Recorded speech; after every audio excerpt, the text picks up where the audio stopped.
Exercise 10.2.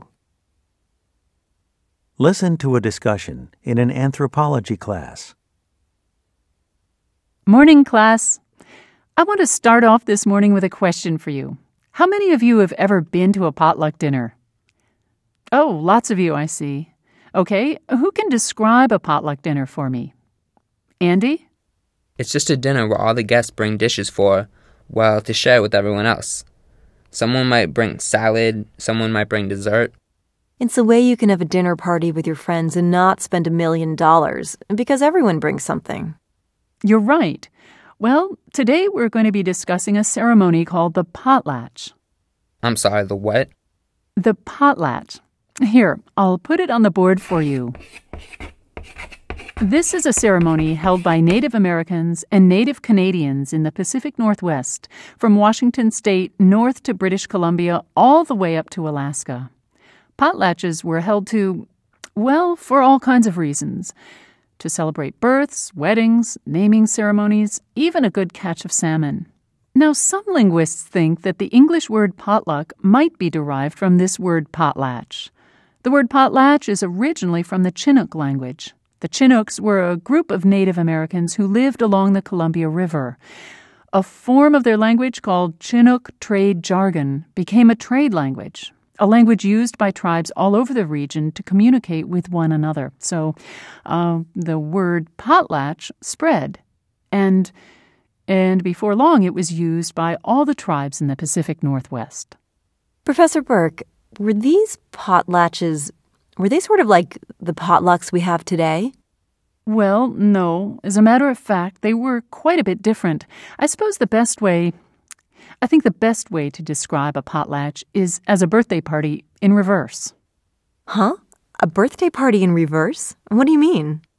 Well, at a birthday party, what happens? The guests all bring gifts, right?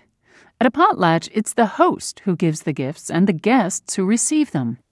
Sounds like a pretty good deal for the guests. Well, in a way it was, but in a way it wasn't. Let me describe a typical potlatch to you. A host, it was often a chief or an important person of some kind, would invite people from his tribe or from other tribes in the area. The guests would arrive and there would be some dancing. Then the guests would be seated, and the host and his family, his relatives, would serve the guests a huge, formal feast. Professor Burke, excuse me, I couldn't help wonder, what kind of food would be served at these potlatches? Well, the tribes that had potlatches all lived near the ocean, so what kind of food do you think they served? I'm guessing fish. Right. Mostly salmon. Salmon was the staple food of the Northwest tribes. They spent a lot of their time salmon fishing and then preserving salmon. They might also serve whale meat or seal meat or venison. They'd dip these foods into pots of seal oil to give them more flavor, and the host would always serve more than the guests could possibly eat. Okay, then after the feasting, the host would start distributing gifts. What kind of gifts would the host give away? Well, the most common gift was food, salmon. The host would pack smoked fish in these elaborately carved boxes.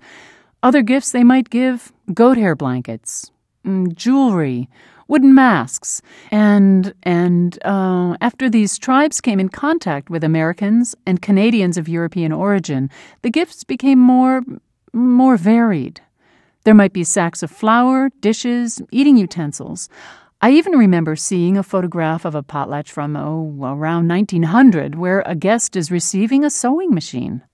So, what else happened at a potlatch?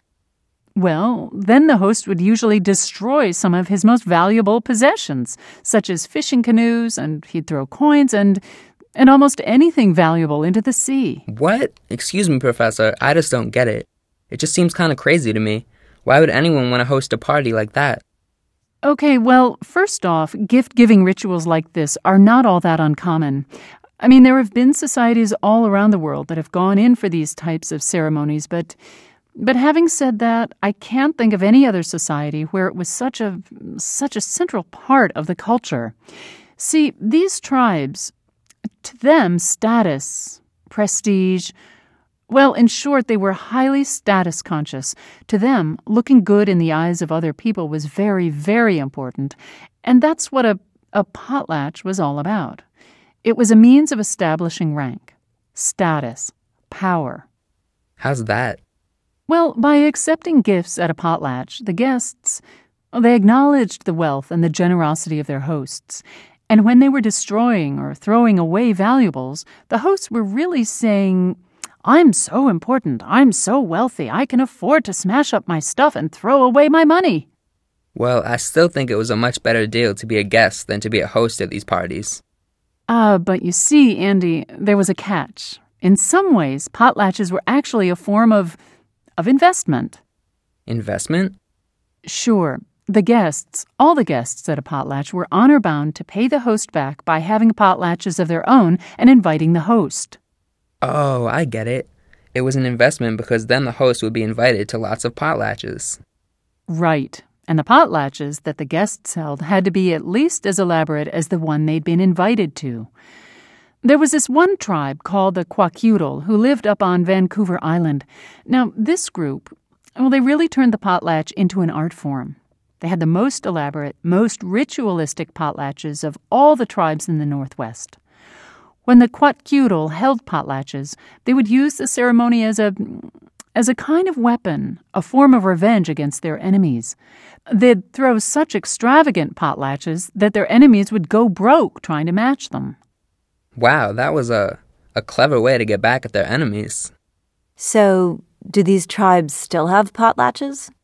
That's really a good question. Both the U.S. government and the Canadian government banned potlatches back in the 1880s, although some tribes no doubt held potlatch ceremonies in secret. I suppose government officials just somehow didn't like the idea of people giving away their possessions. At the time, they didn't realize how important potlatches were, important culturally, socially, religiously to the tribes. But nowadays, in fact, ever since the 1930s in Canada and the 1950s in the United States, potlatches are legal again. If anything, they're an even more essential element of these societies than they were before. Now get ready to answer the questions. You may use your notes to help you. Question 1. What does the professor say about the word potlatch?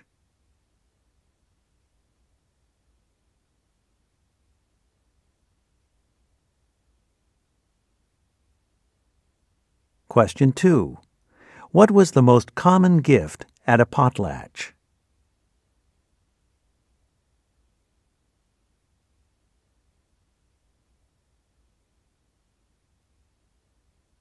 Question 3. What purpose did seal oil serve at a potlatch?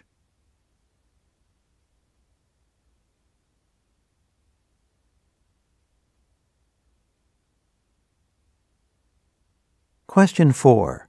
What does Professor Burke imply about the photograph of a potlatch taken in 1900?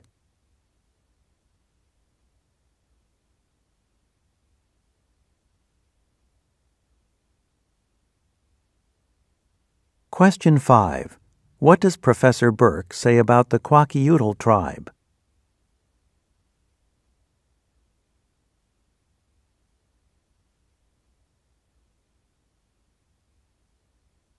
Question 6. What does Professor Burke say about potlatch ceremonies held today?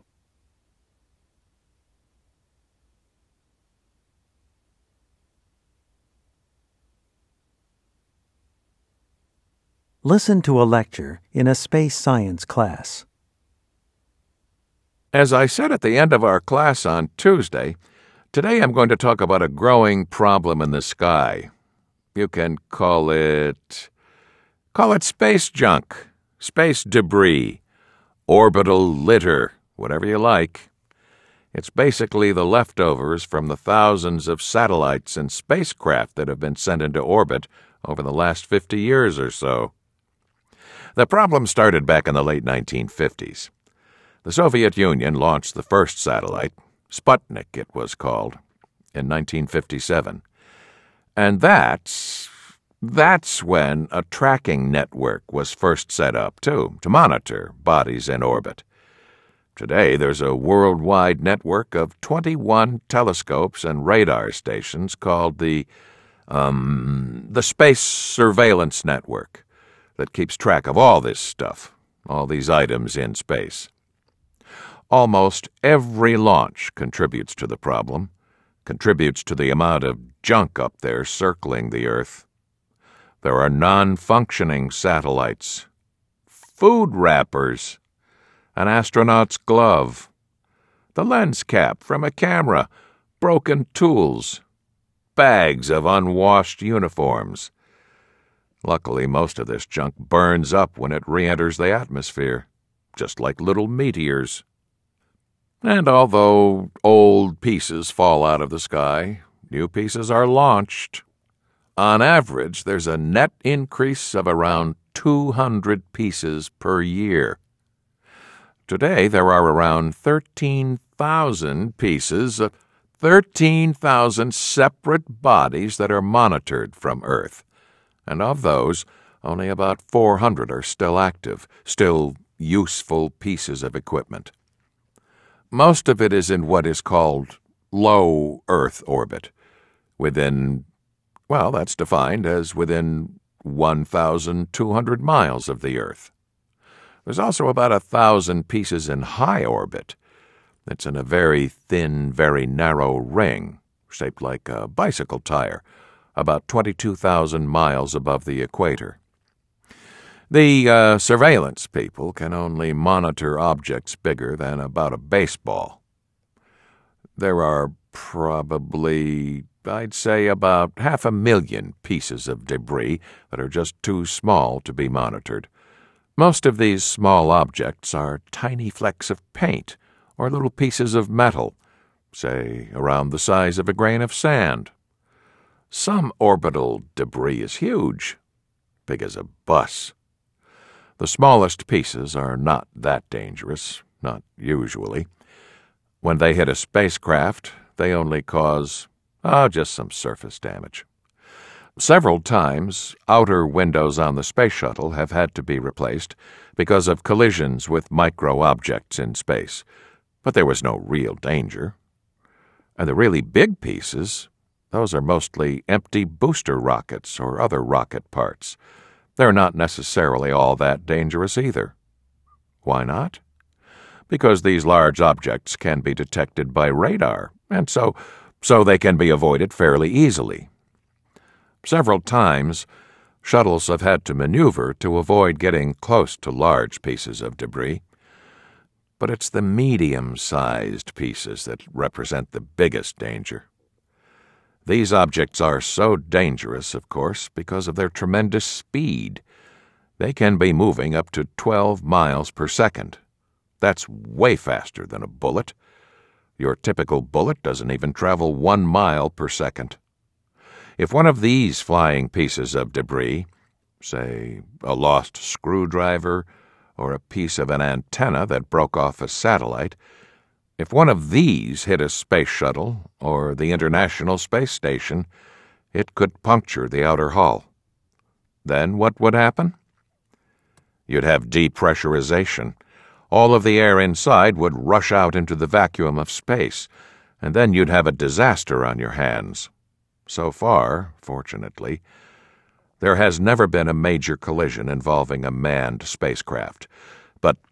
But space debris has damaged the solar panels on an unmanned communications satellite, and there have also been some collisions of these pieces of debris themselves. In January of 2005, the engine from a Thor rocket launched by the United States 30 years ago and a fragment of a Chinese rocket that blew up 5 years ago met over Antarctica. The event was recorded by a camera on a surveillance satellite. The collision produced even more pieces of space junk. So, what can we do? What can be done about this problem? Well, a couple of years ago, space engineers came up with an idea, a possible way to solve this debris problem. Here's what they suggested. You build a junk collector, a large cone or group of cones that fits on the front of a spacecraft. The cone is full of sticky plastic fibers that trap debris inside it. The invention is still in its conceptual stage, but there are two ways it might be used. You could launch unmanned satellites equipped with these devices and radar sensors, and you could actively hunt down dangerous pieces of space junk. Or you could put one of these on the front of a manned spacecraft and use it as a defensive shield. Oh, and another possible solution. You could use laser guns, either on a space-based platform or based here on Earth, to shoot some of the smaller pieces out of the sky. Okay. Anyone have any questions for me? Now get ready to answer the questions. You may use your notes to help you. Question 7. What happens to most pieces of orbital debris?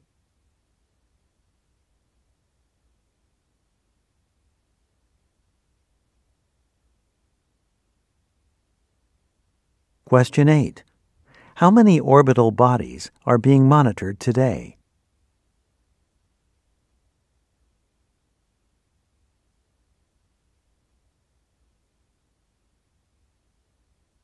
Question 9. Why is it impossible to monitor most pieces of orbital debris?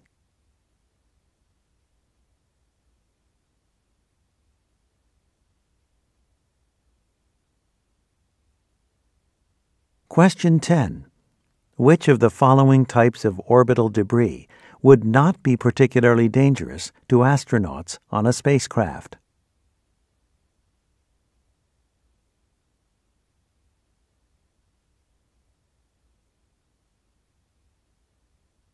Question 11.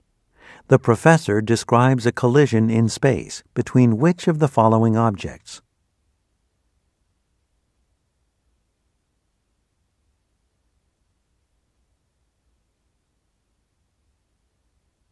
Question 12. What can be inferred about the collector described in this portion of the talk?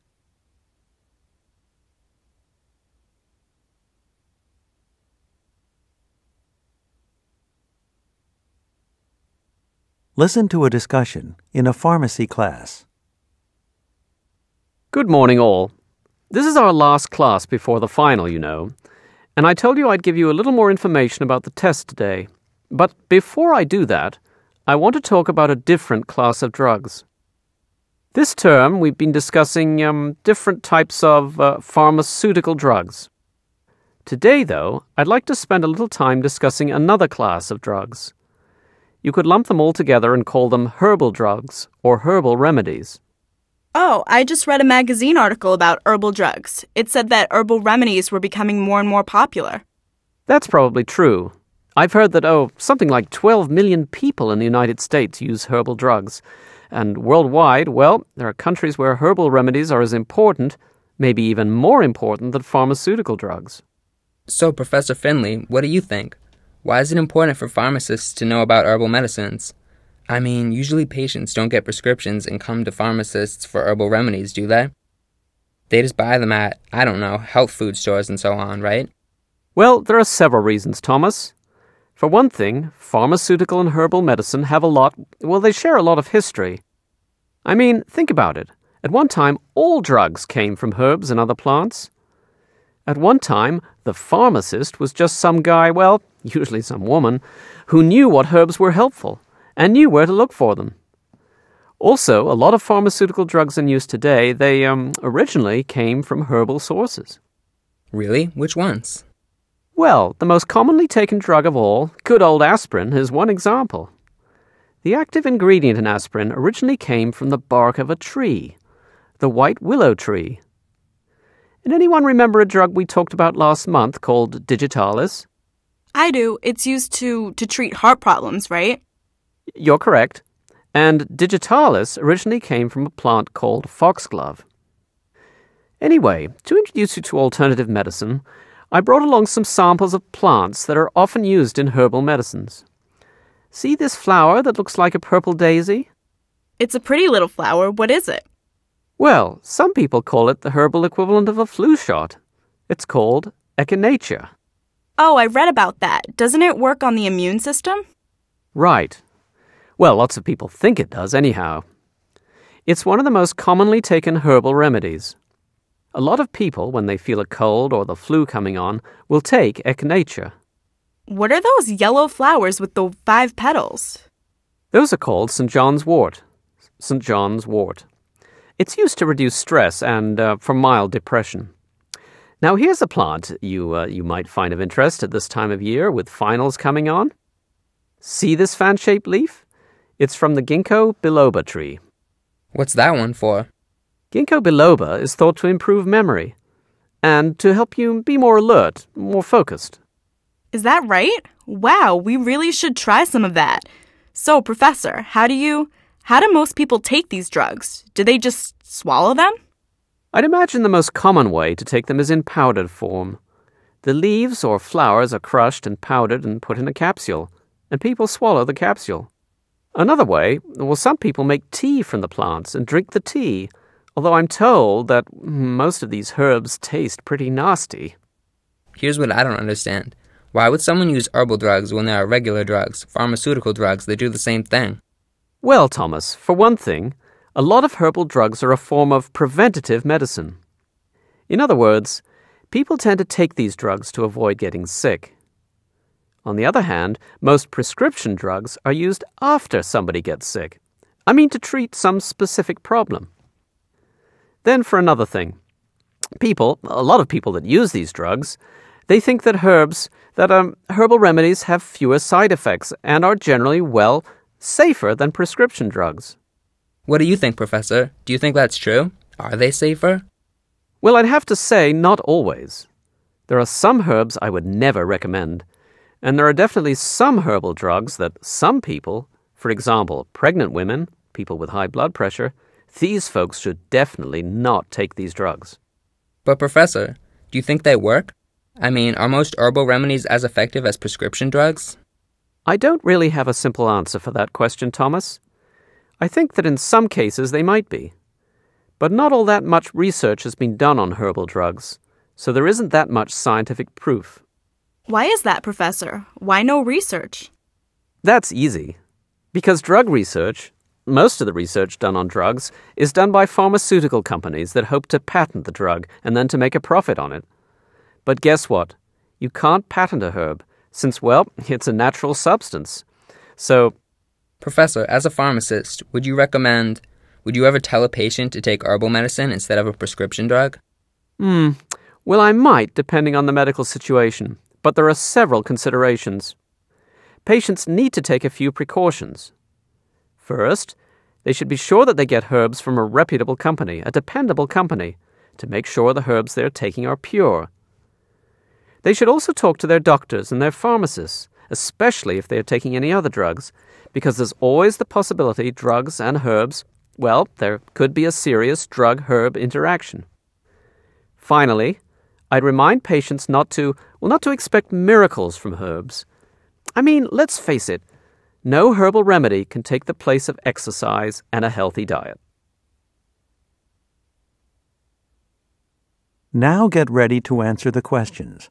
You may use your notes to help you. Question 13. What point does Professor Findlay make about the drugs aspirin and digitalis?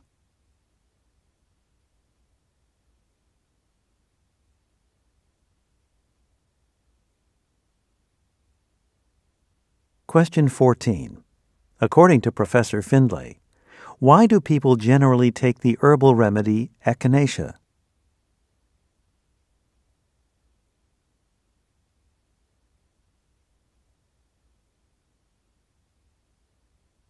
Question 15. Which of the following is the best description of St. John's wort?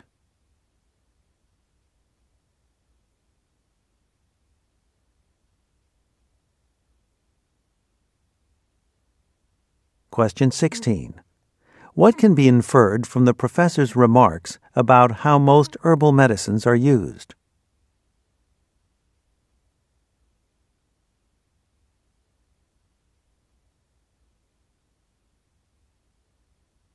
Question 17. In what form are herbal remedies most often taken?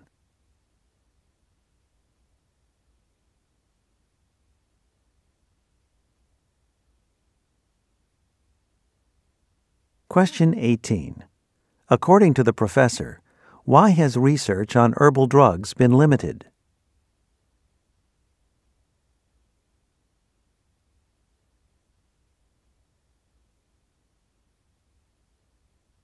Listen to a lecture in a U.S. history class. Good afternoon, class. Today I want to talk a little about something that's done more, I think, to shape the landscape of the United States as it is today than, probably more than just about any other phenomenon: the interstate highway system. The interstate system has been called the largest public works project in the history of the country, maybe in the history of the world, and it's definitely one of the world's great engineering wonders. When the Century Highway in Los Angeles was completed in 1993, it marked the end, almost the end. There were still some bits and pieces that weren't finished, but it effectively marked the end of a 40-year project that cost hundreds of billions of dollars. Okay, let's take a trip back in time. Let's go back to the early part of the 20th century.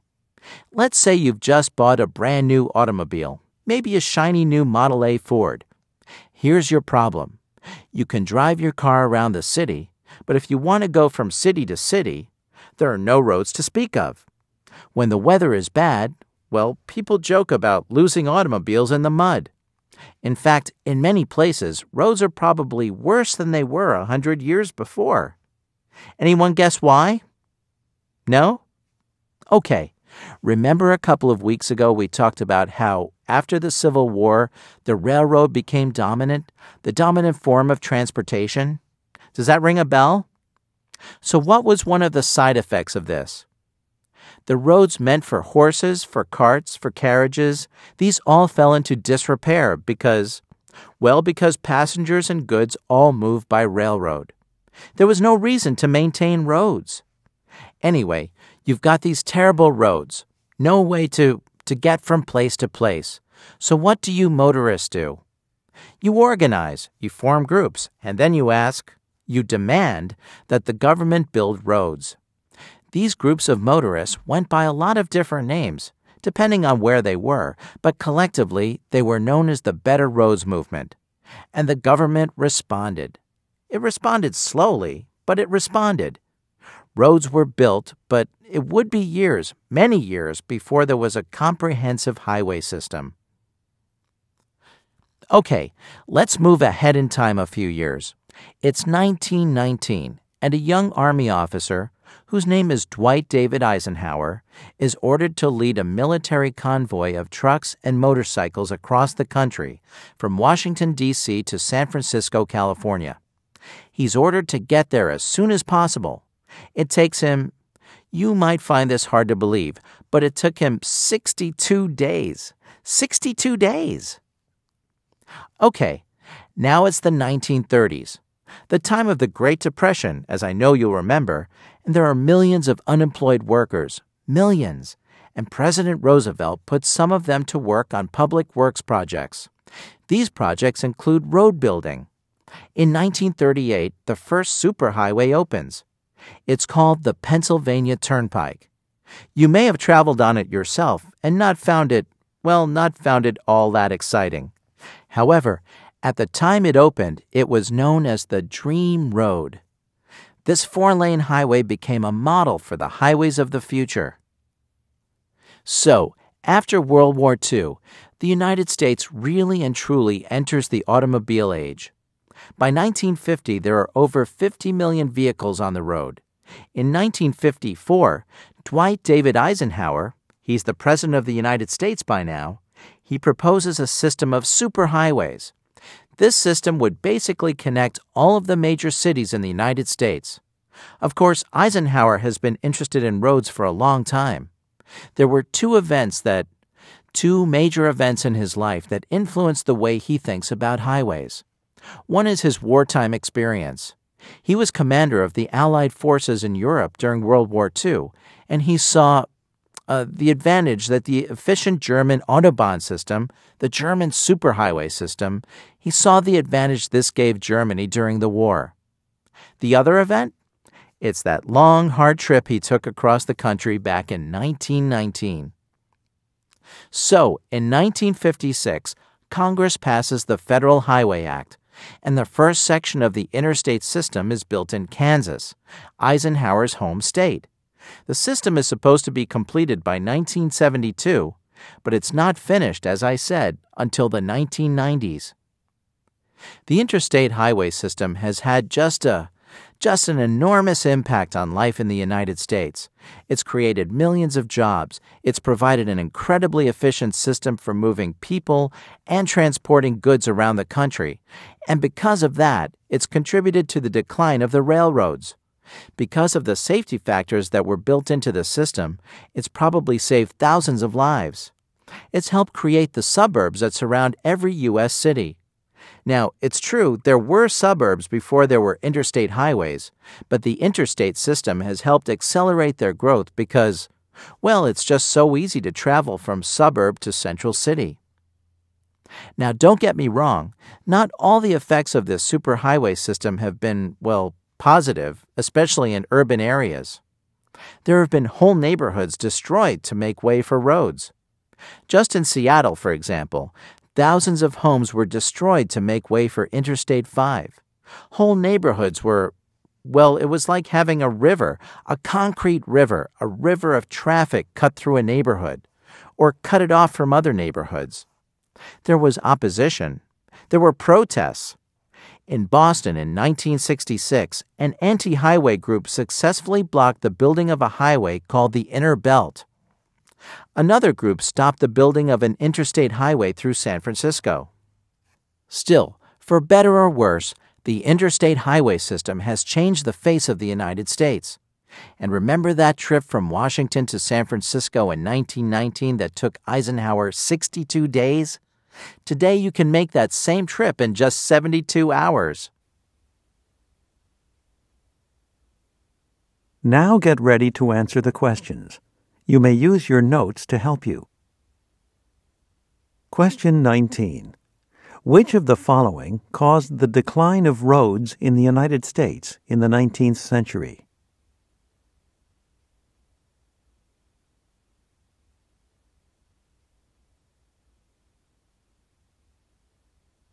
Question 20.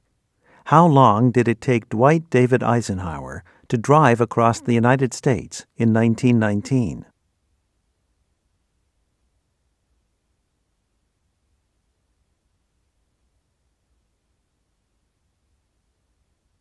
Question 21.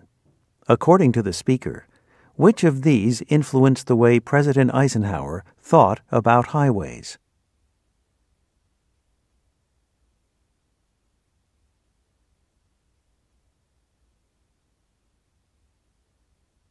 Question 22. When was the interstate highway system originally supposed to have been completed?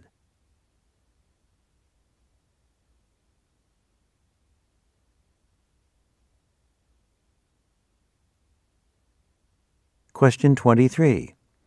Which of the following is not given as an effect of the interstate highway system?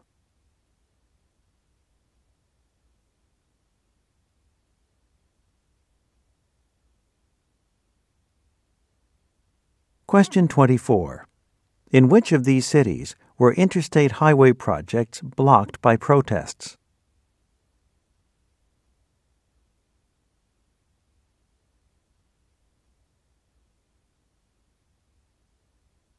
Listen to a discussion among students preparing a presentation for an architecture class.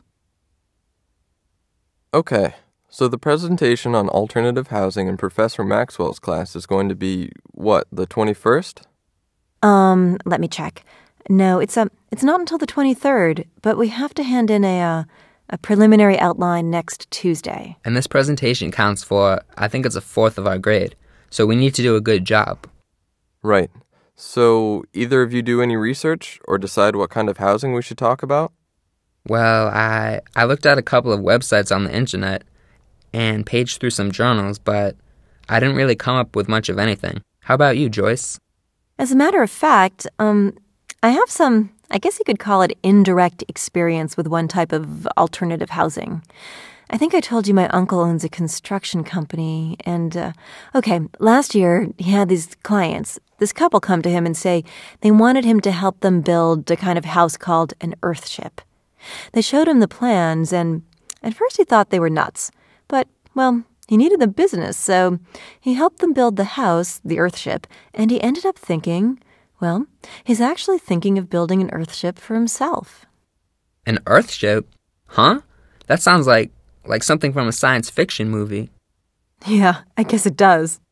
So, what's so interesting about earthships?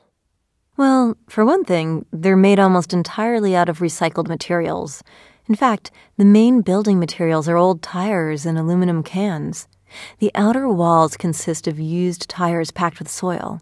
Then you take the aluminum cans and tuck them between the tires, and then you cover the walls with cement. You're kidding. I mean, I hate to say this, but used tires, old cans, dirt, cement, those aren't the most attractive building materials. I know. They don't sound that attractive, not at all. But, you can finish the interior, the inside of the earthship, any way you want. You can finish the walls with plaster and paint them, or you can use wood panels. I've seen pictures of the one my uncle built. It's full of plants and art, and believe me, it looks really nice. Well, Maxwell should love them. You know how she feels about building with recycled materials.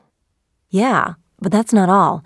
Earthships are not only made from recycled materials, they also use very, very little power. They generate their own electricity from solar panels. These are up on the roof. And they use passive solar heating to provide heat in the winter. Really? How do they do that? Well, earthships are basically shaped like the letter U. The three walls made of tires are on the west, north, and east sides. The open part of the U, which is on the south side, is made of glass windows, and they're angled upward to catch the winter sunlight. Yeah, this definitely sounds like the kind of house Maxwell would love. What about costs? How much does an earthship cost? Well, dirt, aluminum cans, a lot of the materials are either free or almost free. And a lot of times the owners help build the houses themselves. Earthships are a real bargain. My uncle's clients get a small nest for, well, I'm guessing, but it probably only cost them about $40,000, not counting the land it was built on. What do you mean, a nest? Oh, that's the most basic form of earthship, the smallest type. Of course, you can spend a lot more if you build a big, fancy one. Well, I vote we do our presentation on earthships then, since Joyce already knows a lot about them, and they sound pretty interesting to me, too. I'll go along with that. Like I say, I think Maxwell will love them, and she's the one who gives the grade. Joyce, if you could get me some plans, I bet I could build a small model before we give our presentation. Well, detailed plans are pretty expensive, but I can probably get you some photos of the earthship that my uncle helped build. That's probably all I'd need, as long as they show the house from all sides. But would you have time to make a model before the presentation? Oh, I'm sure I can. I can make a simple architectural model of just about anything in a couple of days. Now get ready to answer the questions. You may use your notes to help you. Question 25. How did Joyce get most of her information about earthships?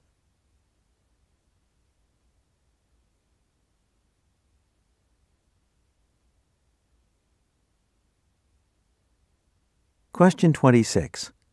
Which of these are not one of the main building materials used to construct earthships?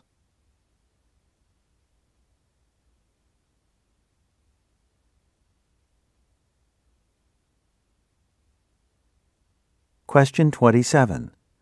Which of the walls of an earthship is made of glass?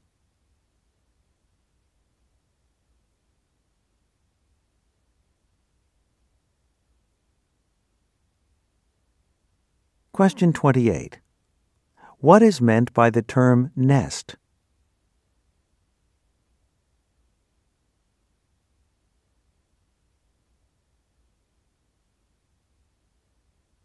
Question 29. Why does Joyce call Earthships a real bargain?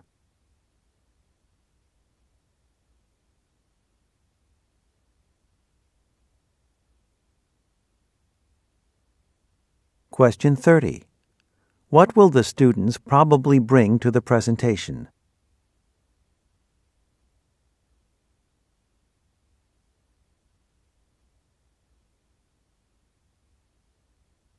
Listen to a lecture in a political science class. Afternoon. How's everyone today? Good. So, we've spent the best part of the last couple weeks going over the structure of the federal government and talking about the document that provides the basis for government structure, the U.S. Constitution. Today, as promised, we're going to take a look at the structure of the states, of the individual state governments in the United States. There are two main types of government, two main systems of governing in the world. Under the unitary system, the national government, the central government has a great deal of control over the regional and local governments. For example, the central government may completely control the budgets of the provinces, the states, the departments, whatever the political subdivisions are called. The national president may appoint the governors of these regional units. Actually, most of the national governments in the world are of this type, unitary. The other type, the other system of government, is the federal system. Under this system, the constituent parts of the nation have a great deal of power. Only about 24, 25 nations in the world are considered to have federal systems. The oldest one of these is the United States. The reason that the U.S. has a federal system is because of our history. Before independence, the 13 British colonies were ruled separately. People from the colony of Virginia, for example, considered themselves Virginians, really, not Americans. So then, after the Revolutionary War, the former colonies, well, as you can imagine, they each jealously guarded their own independence. When the states signed the Constitution, they surrendered some of their sovereign power. But here's the thing. The Constitution says that whatever powers are not given directly to the federal government belong to the state governments. So, compared to other countries, well, there may be a few countries that have an equally decentralized system. Switzerland comes to mind. The Swiss states, they're actually called cantons there, they have a great deal of power, too. And so do the Canadian provinces. But if you look at other countries, France has always had a very centralized system of government. Paris has traditionally controlled everything. Now, this may be becoming less true. There's been some decentralization in recent years, but still it's a unitary system. And if you look at the United Kingdom, well, local governments there have a fair amount of power, but there is nothing comparable, really, to state governments. Britain is divided into regions, but these regions have no real governments to speak of. Again, maybe someday soon they will, but for now, we'd have to consider the UK's system of government more or less a unitary system. So, anyway, my point here is, compared to most comparable political units around the world, the U.S. states are pretty powerful. What kind of powers do the states have? They collect taxes. They regulate businesses that operate within the state. They issue licenses, like driver's licenses, marriage licenses.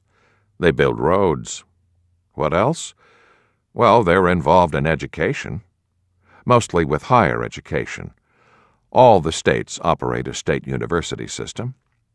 Elementary schools, secondary schools, Those are mostly controlled by local school boards.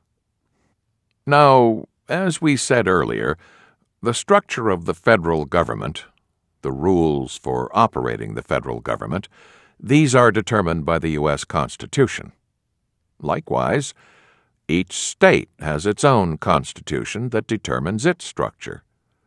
Massachusetts has the oldest constitution. In fact, it's older than the national constitution. Granted, it's been changed some since then, but it's really the same document that was adopted in 1780. We said the federal government was divided into three branches: executive, legislative, and judicial. Same is true of the states. The chief of the executive branch is called the governor, as you no doubt know. The governor, this is true in all the states, is elected for a 4-year term. In about half the states, the governor can serve only 2 terms. In about half, he can serve as many as he wants. In one state, Virginia, the governor can only serve 1 term. The state legislatures serve the same purpose as the U.S. Congress. Members of the legislature are elected. They make laws, they set tax rates, and in all of the states except Oregon, they can impeach. Know what I mean? They can throw out the governor. Like the U.S. Congress, state legislatures have a bicameral structure. This means they are divided into 2 bodies, 2 houses. The upper house is called the state senate. The lower house, well, it has different names depending on what state you're in. Oh, and when I said every state has a bicameral legislature, I should have said all but one of them do. Nebraska is the exception. Nebraska is unique because it has only 1 house, so it has a unicameral system, just 1 house. State Supreme Courts, those represent the judicial branch. Their job is to interpret the state constitution, just like the U.S. Supreme Court does, and to try various cases. In some states, they are elected. In some states, they are appointed by the governor or the legislature. In most states, they serve terms of 8 to 10 years, but in Rhode Island, they're appointed for life. Next up, we're going to take an in-depth look at the structure of our own state government. I'm going to pass out copies of the Ohio State Constitution in just a minute. But anyone have any questions first? Now get ready to answer the questions. You may use your notes to help you. Question 31. What does the professor say about the unitary system of government?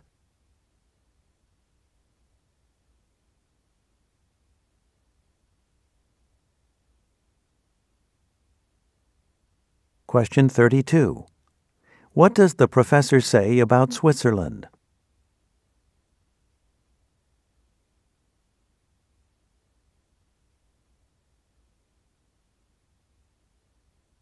Question 33. According to the professor, which of the following is mainly responsible for primary and secondary education in the United States?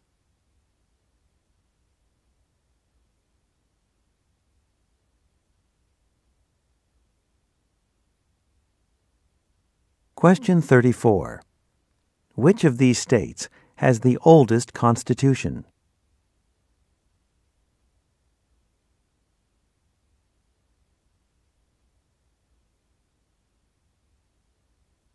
Question 35. What is the maximum time that a governor of Virginia can serve?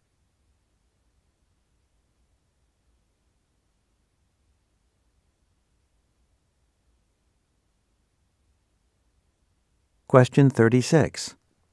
What is unique about the state legislature of Nebraska?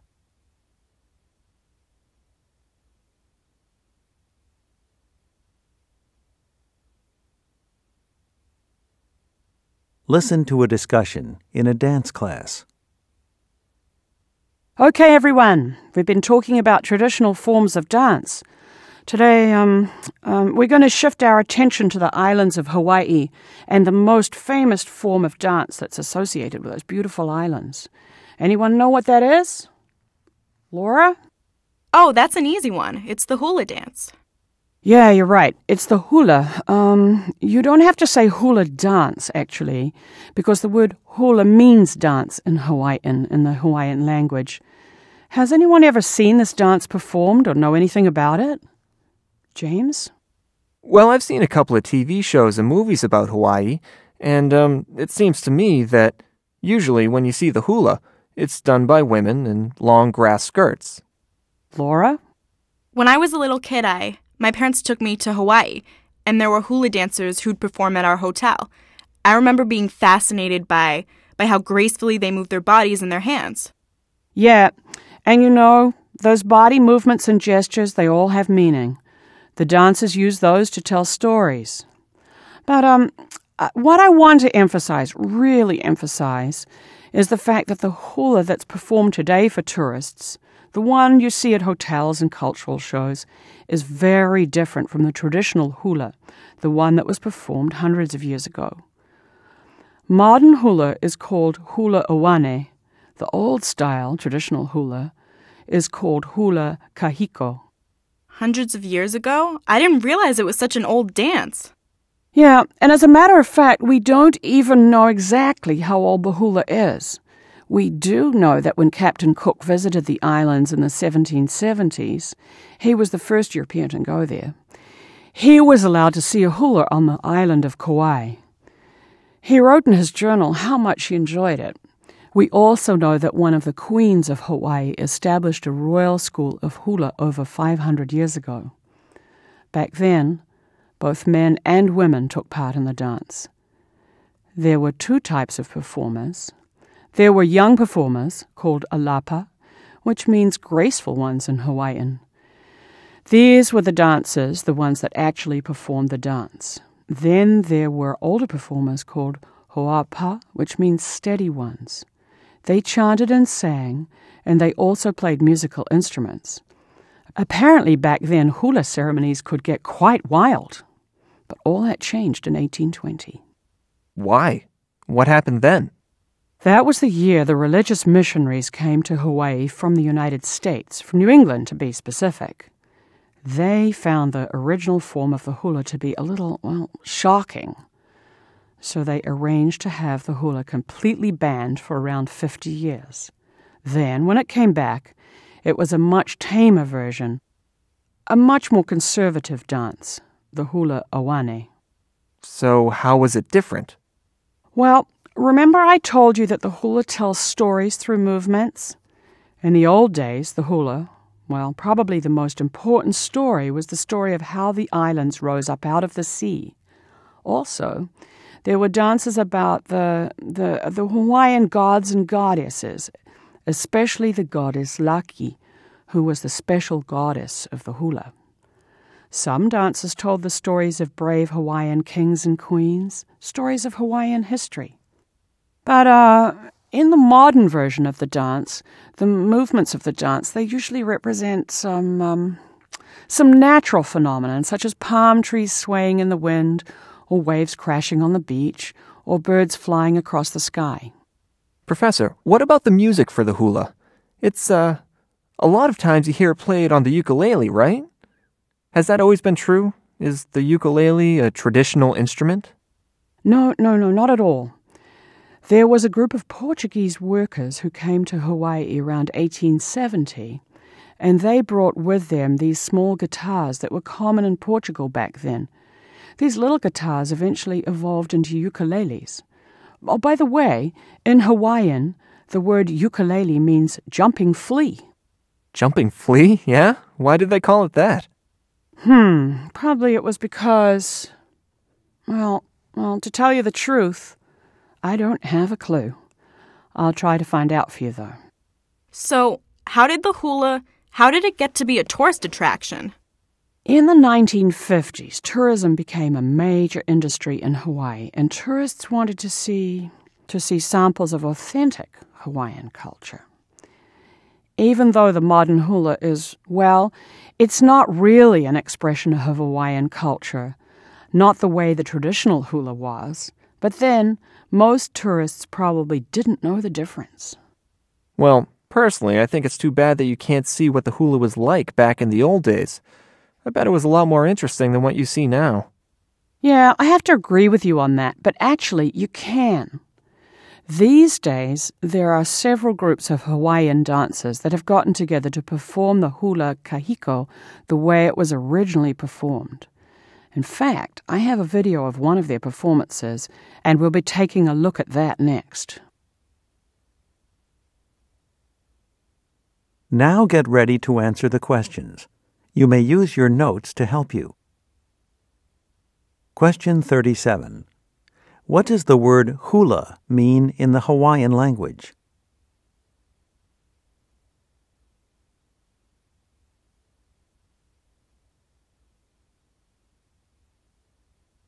Question 38. What fact about the hula does the professor particularly emphasize?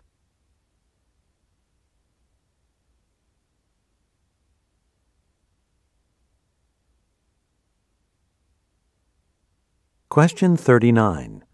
What roles did the hoa pa, or steady ones, play in the performance of the hula?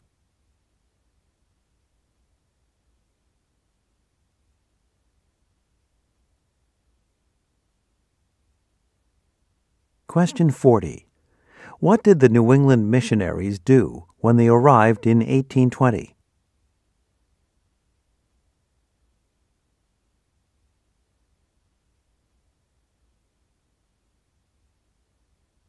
Question 41. Which of the following would be the most likely theme of a modern hula?